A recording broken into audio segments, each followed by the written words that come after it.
घना घना राम राम सा।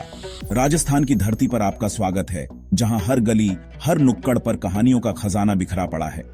आज मैं ठाकुर सा की जिंदगी के वो किस्से सुनाऊंगा जिनमें हंसी और सीख दोनों भरी पड़ी है। ठाकुर सा जो अपने अनोखे अंदाज और मजेदार किस्सों के लिए पूरे गांव में मशहूर थे। तो एक दिन ठाकुर सा अपने ऊंट पे सवारी करने जा रहे थे। ऊंट की सवारी उनके लिए सिर्फ एक यात्रा नहीं बल्कि एक अनुभव था जिसमें वे अपने विचारों में खो जाते थे। रास्ते में उनका दोस्त भंवर सा मिल गया। भंवर सा जो खुद भी एक दिलचस्प शख्सियत थे, हमेशा ठाकुर सा के साथ हंसी मजाक में लगे रहते थे। भंवर सा ने कहा, ठाकुर सा, आप तो हमेशा बड़े ठाठ बाट में रहते हो। यह सुनकर ठाकुर सा हंस पड़े और बोले, भंवर सा, ठाठ बाट तो सिर्फ दिखावे का है, असली मजा तो बाटी चूरमा में है। यह कहकर उन्होंने अपने ऊंट को एक झटका दिया और आगे बढ़ गए। बाटी चूरमा जो राजस्थान की पहचान है, ठाकुर सा के लिए सिर्फ एक व्यंजन नहीं बल्कि जीवन का एक हिस्सा था। अब सुनो, ठाकुर सा की मासा ने एक दिन जोर डालना शुरू कर दिया कि अब शादी कर लो। मासा का कहना था कि अब समय आ गया है कि ठाकुर सा घर बसाएं। ठाकुर सा ने बहानेबाजी में जवाब दिया, मासा, अभी तो मैं दुनिया देख रहा हूं, शादी की जल्दी किस बात की। वे हमेशा नई जगहों और नए अनुभवों की तलाश में रहते थे। लेकिन मासा की बातों में एक सच्चाई थी जिसे ठाकुर सा भी समझते थे। शादी की जल्दी नहीं थी, पर मासा की चिंता भी जायज थी। आखिरकार मासा की जिद के आगे ठाकुर सा को झुकना पड़ा।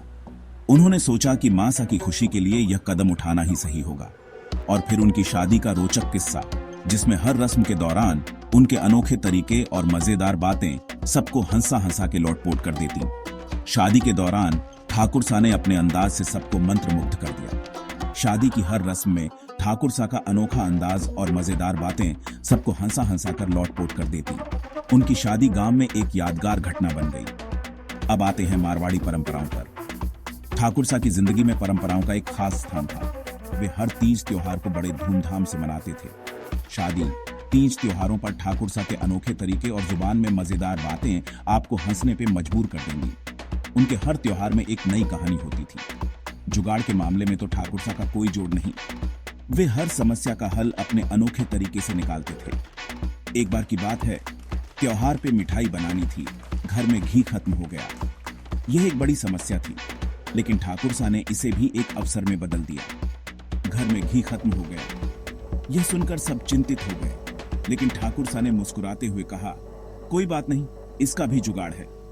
ठाकुर सा ने ऐसा जुगाड़ लगाया कि सब हैरान रह गए। उन्होंने नारियल के तेल का इस्तेमाल कर मिठाई बनाई, जो सबको बहुत पसंद आई। ठाकुर सा की कहानी ने एक बात सिखाई, जिंदगी में मजा और हंसी जरूरी है। उनके हर किस्से में एक सीख छुपी होती थी। ठाठ बाट और दिखावा छोड़ो, दिल से जियो। और दोस्तों, जिंदगी को खुलकर जीने का यही तरीका है। आपके गांव में भी ऐसा कोई ठाकुर सा है? अगर है तो उनकी कहानियों को भी हमारे साथ साझा करें। कमेंट में बताना मत भूलो। आपकी कहानियों का हमें इंतजार रहेगा। धन्यवाद।